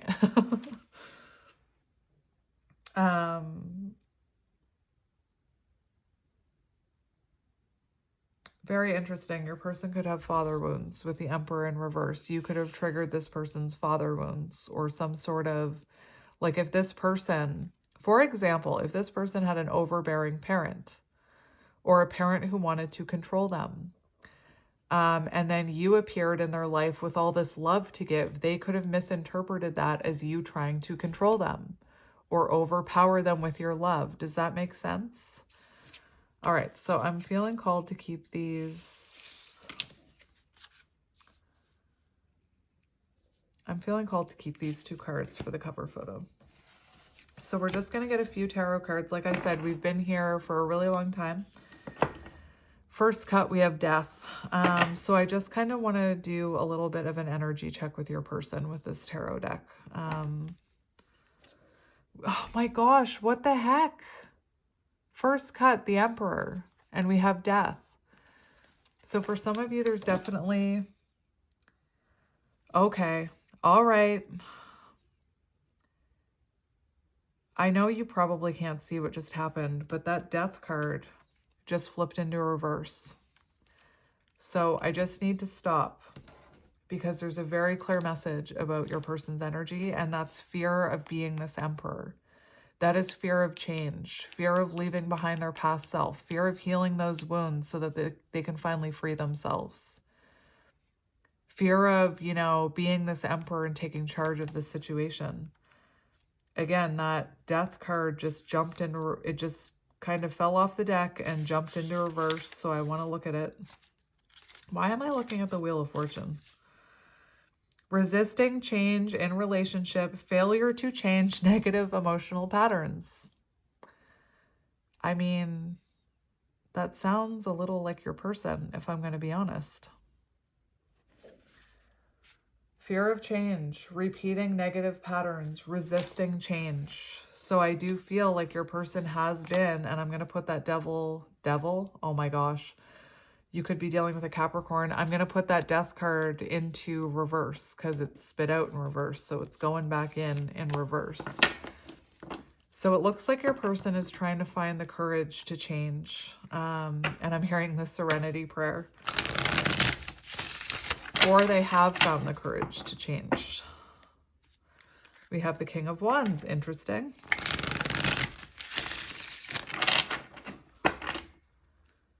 And we have the Knight of Swords.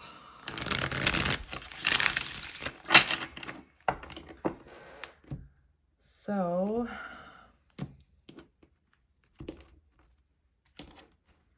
your person could have been quite reactive. We have the Sun, Divine Masculine energy, the Light, you, their Sun, healing, happiness.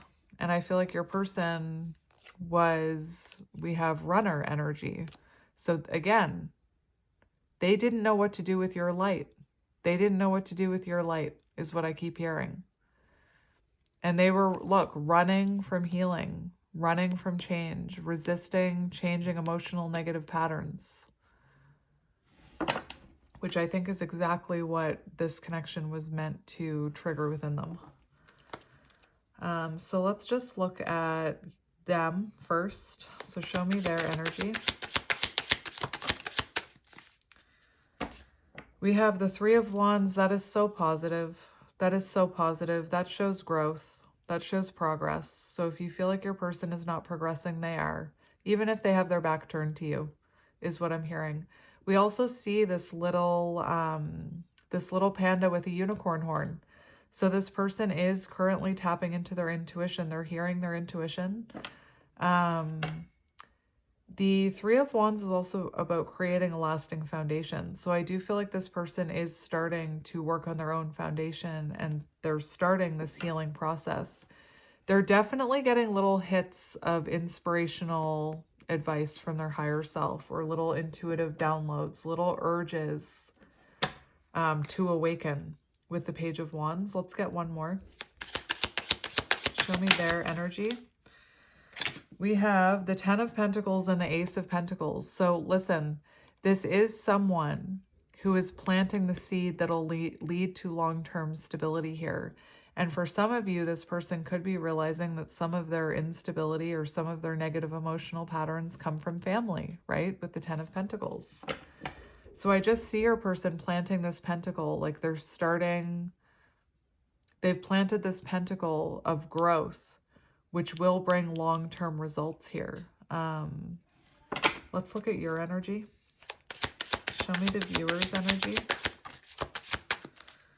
We have the Six of Wands. So for some of you, you could be like feeling really confident. You could be going through a glow up. You could also be, you know, online, on social media, shining your little light. We have the King of Cups. So that's beautiful because this is your energy. King of Cups, highly intuitive. I'm actually going to look at the King of Cups because I'm more familiar with the Queen of Cups, but for some weird reason. But the King of Cups shows someone who's using their head and their heart in love. So that's showing me like you're in that energy of like your heart says, yeah, I love this person, but your head is saying something like, but I know that now's not the right time. That is a beautiful energy to be in. Again, it's an energy of using your head and heart in love. So even though your heart loves this person, your head knows that maybe now is not the right time, or using your head and heart in love. Like maybe your head is telling you, instead of like judging this person and being resentful, maybe your heart and your mind are telling you like, I still have love and compassion for this person. You know, you're able to use your head in the sense where I can see why they are the way that they are because of the wounding they come from. It's also an energy of emotional maturity and intelligence, which I absolutely love for you. Can I just say that? Speaking of, I was just thinking about Love is Blind, about that. I mentioned them yesterday. There was this couple where it took the guy a year to realize the mistake he made in pushing this girl away. And she said it took her a year to look back on their situation and see that in that situation, she was very emotionally mature about everything and he was not. And it took her a year to see that within herself. So anyway, a bit of a lesson between those two and a bit of mirroring, if you ask me. What am I looking for? The King of Cups for your current energy. Wise, diplomatic, balance between head and heart, devoted, advisor, counselor. Love it. Love it. You're able to balance your head and your heart in relationships. In relationships, it serves as a reminder to remain level-headed and calm when forced with interpersonal conflict. So again, you're someone, and maybe this wasn't always you, but instead of being triggered by people, you're able to like take a moment and sit with your emotions without reacting. You know, you're able to remain emotionally mature is what I'm hearing. A compassionate but calming partner. That's you all over, isn't it? And then we have the Nine of Swords. No! No! Not no. But after everything I just said, the Nine of Swords is a bit of anxiety. So you could, you know, have moments where anxiety creeps in. This is also an energy of sleepless nights. So this could have nothing to do with your anxious mind. Although maybe for some of you, you do have moments where you feel quite anxious or you have fears that kind of like you're trying to remain level-headed and you're trying to balance your heart and emotion. But sometimes maybe your anxiety or fears kind of creep in. And that's normal. Like, I don't think we're ever free of those fearful thoughts and anxiety, like completely. they always kind of creep in a little, right? But again, if you're not feeling anxious about this connection,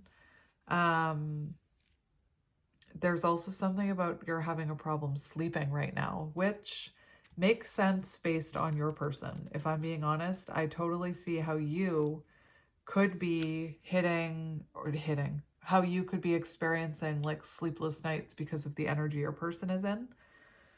It also talks about like, I don't, my guides are telling me this is like not going to be for all of you. It talks about anxiety, worry, and limiting beliefs. So for some of you, you may be like having these limiting beliefs creep in, and maybe that's why you're watching this reading. And Spirit's reminding you that those are just little, that's not what's actually going on. It's almost like a little test to see if you can remain in this King of Cups energy. So just remember, if you're feeling moments of anxiousness, fear, or limited beliefs, which look like maybe I'm not a highly spiritual being. Maybe this person isn't my soul contract. Maybe they're not my counterpart. Maybe I am delusional. Those are all self-limiting beliefs and fear. And Spirit's saying you can honor those thoughts, acknowledge them. Thank you. Thank you for being here again, but you can go now. Like, just allow them to pass. Don't give them too much energy, because the more energy you give them, the more they fester, the more they grow. What else do I want to talk about here? The situation is not as bad as it appears. So for those of you who are feeling like this, it almost feels like I could have two different collectives here that I'm picking up on. But for those of you who do fear the worst, Spirit's reminding you this is not as bad as it seems. But yeah. Six of Wands. Okay, that also, now I'm hearing another message. Nine of Swords, Six of Wands. If you are wanting to advise people or counsel people, and your head and your heart are telling you it's time. I'm hearing Rafiki, it is time. It's time to help people. It's time to be a healer. It's time to be like Rafiki. You could be experiencing self-limiting beliefs or fear or anxiety of putting yourself out there. And Spirit's saying it's not as like, you may be assuming the worst. You may be assuming like, if I put myself out there, what if nobody watches? Well, it might take some time for people to find you. It takes time for people to find your light. You know, I'm living, walking, breathing proof of that. When I first started shining my light, I wasn't getting very many views. And I did a light worker reading the other day where I told people, instead of catastrophizing and thinking like, well, what if nobody watches me? What if I don't become popular? What if this? What if that? What if people judge me? Blah, blah, blah. I know, I understand. I'm not saying blah, blah, blah to invalidate your feelings. I'm just using blah, blah, blah to fill in the rest of all those thoughts that we have that keep us stuck. I challenged that person in that reading to, instead of looking at it like that, like, what if no one watches my reading? Think about it in another mindset. What if one person watches your reading? What if one person finds comfort in your voice? What if you help one person in a moment where they need that help? Instead of looking at it like, what if no one watches me? Rewire that, like turn that self-limiting belief around. What if you help one person? Like, how amazing is that? How amazing is it if you help one person?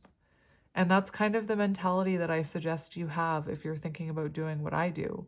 And that's why I always say, as long as my reading hits one person that it's meant to reach, that's all I care about.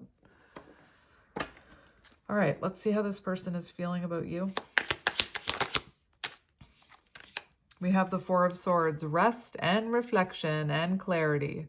So this person is gaining clarity. They are gaining insights about this right now. They are thinking about you heavily, specifically when they're in bed. And no, I'm not, yes, it could be sexual, but no, I'm not talking about that in a sexual way. This is someone who's spending a lot of time in their bed thinking of you. Whether that's during the day, whether that's before they go to sleep, and look at that. So if you're having a hard time sleeping, That is why, my friend. I don't know why I keep hearing Rafiki in my head. Look at how they're feeling about you. Queen of Swords. So remember I said that could be how they're seeing you or feeling about you with the Scorpion. I said I've seen the Queen of Swords. So how they're feeling about you, you must have spoken some authentic truth they're really reflecting on right now. This is someone who's reflecting on your truth. They're reflecting on whatever you said to them. And maybe whatever boundary is here. Like maybe there is a boundary here, and that's why this person like is in this Four of Swords energy. Let's get another one for how they're feeling about you. We have the Hermit. Do you see what I mean? Like this person is heavily reflecting on whatever you said to them. And I'm happy that this is how your person is feeling about you, because this shows that they're thinking about you and they're having a lot of awareness and like epiphanies and insights about you. For how they feel about you, they're doing a lot of self-reflection confirmed with the Hermit. And we have the Ace of Wands. So feeling inspired by you. For some of you, that the bedtime thing could be a little sexual with the Ace of Wands. But this is someone who's feeling very inspired by you. And the Ace of Wands always makes me think of, like in the Light Seers Tarot, the person's third eye is completely illuminated. So that's what I mean. This person is having so many realizations about you right now. We also have another ace here. So 2 aces, 11. So I'm hearing this person, like, again, they feel like you're very intuitive, but there's a very intuitive knowing when it comes to this connection or how they feel about you. Let's look at their current intentions. Well, we have the Knight of Cups here, which does show someone wanting to revisit or rekindle a connection with you. It also shows someone who wants to follow their heart and follow their intuition, which I was just saying about your person. Now, for your person's intentions, that was so dramatic. This card just did like this very dramatic flip in the air and then ran under my table. So again, there's something about your light, but this person's intentions, they do want to bring clarity to the situation. They do want to heal so that they can be with you, you know? And that's what I was talking about with that offering. It's like this person knows that they could be with you if they offer you something. And I said, for some of you, it could be healing, the Sun, or it could be clarity or truth, the Sun. So this person's intentions are to come back towards you and heal this. Whether you believe that or not, that's like not really my problem. So let's look at what action they're going to take. And people will say, like, when is it going to happen? When? And all I can give you is divine timing. I can't give you, like, I can't probably give you a specific time frame because this is a collective reading. I just want to look up. Interesting. So we have the Four of Pentacles in reverse and the Nine of Wands for their actions. So their actions are very interesting because their actions show them after self-improvement, Nine of Wands, self-improvement, they want to fight for this connection. They want to persevere. They want to take one last shot at it. This can be about the final stand. And whenever I say that, I hear the final countdown. So for actions, this person will come in, like, I don't even want to say one last time, but I want to tell you, if you feel like you've seen the last of this person, you haven't. Because this shows someone trying one last time to make it work. The final push. And the Four of Pentacles, very interesting, because this card talks about generosity, giving, being open. Like, I'm taking the pentacle meaning out of it. It can also talk about like spending a lot of money. It could be that your person, like, even if they feel Four of Pentacles in reverse, like they don't have enough money to offer you, they come in anyway. So, you know, I don't think this person is going to wait until they're rich before they come in, because this shows someone who's still feeling insecure about finances, but they want to fight for this. They want to be open with you. They want to give to you. They want to give to this connection. It also says overcoming jealousy. And remember, I said it's not that your person is jealous of you, but there is this comparison that they keep making. Like, why would this person want anything to do with me? They clearly have you up on like a very high pedestal, which again, I used to think was great, until you realize that when someone puts you up on that pedestal, all they do is look up at you and they never feel good enough. So, take me off that pedestal, please. I'm not saying that to you. I'm saying that to I had someone put me up on a pedestal once, and at first I thought, this is great. I've always wanted to be up on a pedestal. Not so great. Not so great. So Spirit's telling me I'm actually going to confirm. That's interesting. Spirit's telling me to use this deck to confirm their action. So I'm going to do it. Show me this person's actions. We have the Hierophant. Interesting. That's marriage. What are this person's actions? We have happily fulfilled place, 10 of Cups. Interesting. Let's get another one. Confirm their actions. What the heck? Look at this. Look. You have the Fool twice. And we have the Four of Pentacles. Holding on tight avenue. So this person not letting you go. That's what I mean. If you think you've seen the last of this person, you have not. I just heard it's go time. So just know that when this person does the inner healing that they need to do, that's part of this soul contract, they will come in. You have the Fool card twice. So that's like double confirmation that this person will take a leap of faith towards you. They'll get that intuitive urge from their higher self to take action. They'll get that green light from Spirit. And 10 of Cups is like happily ever after.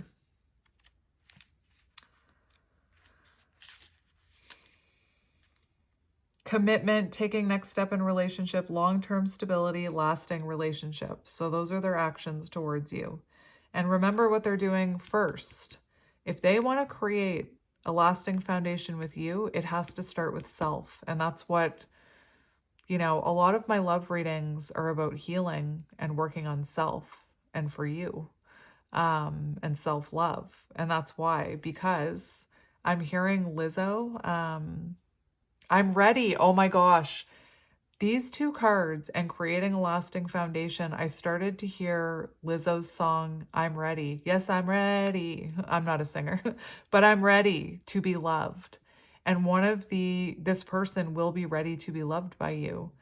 And one of the other things I was hearing was, I wish I could remember the line in that song.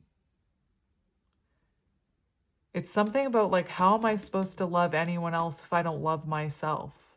And again, this person needs to create a lasting foundation in their own energy before they can create it with you. Anyway, I'm just going to get you a few surrender cards to see what you or this person can or need to surrender. Take them as they resonate. This is a collective reading. So like, if I get one that talks about like, oh, that's interesting, I have to take that because that's the very first cut. But if I get one that's like about addiction and you're like, I don't have any addictions, then it's not your card. So that's the first one that came out. And one of the main reasons I took it was, one, because my guides told me to and I listened to them. Also, I was very called to the unicorn horn on the Three of Wands for your person. And I still can't forget that the unicorn, for how this person perceives you, wanted to come out. And that lady, feminine, not gendering, has a unicorn horn. So,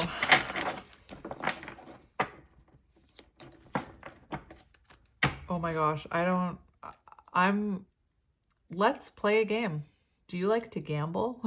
I just heard my son. My son loves to say, let's go gambling. And he says it in this like cute little way. I just heard that in my head.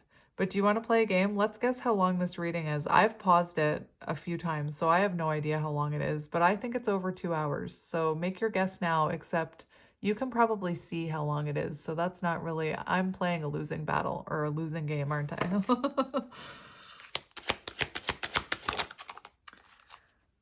Surrender to wonder and awe. Funny how I put that on your person's side.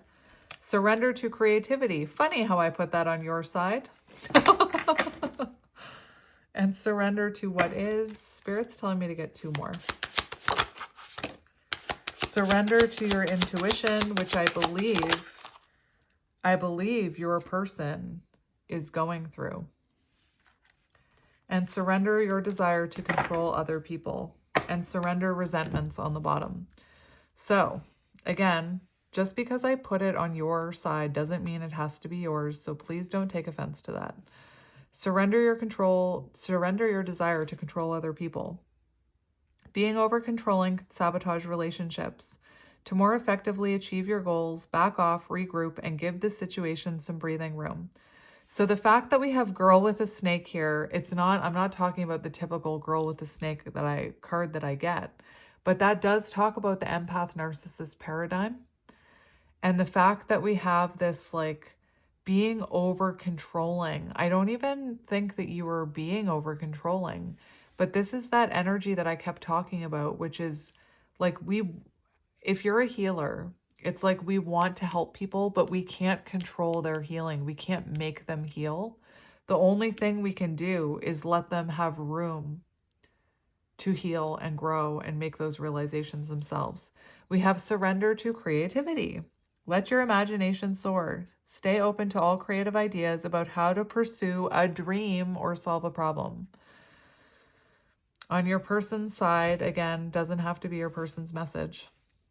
We have surrender to wonder and awe. And the reason I put this on your person's side is because they have this, it's like their perception of you is that you believe in wonder and awe. And that's within them. They're capable of that. Open to the magic of every moment and sense the awe and wonder in all of life. This attitude will keep you connected to the ecstasy of flow. And then we have surrender your intuition. So green eyes could be symbolic. Tune into your inner voice. Be aware of any gut feelings, flashes, knowings, or aha moments that come through to guide you. So I am going to leave it here because that was long, but I am sending you guys so much love and light, and I hope you have a wonderful day whenever you're seeing this, and I will talk to you soon. Bye.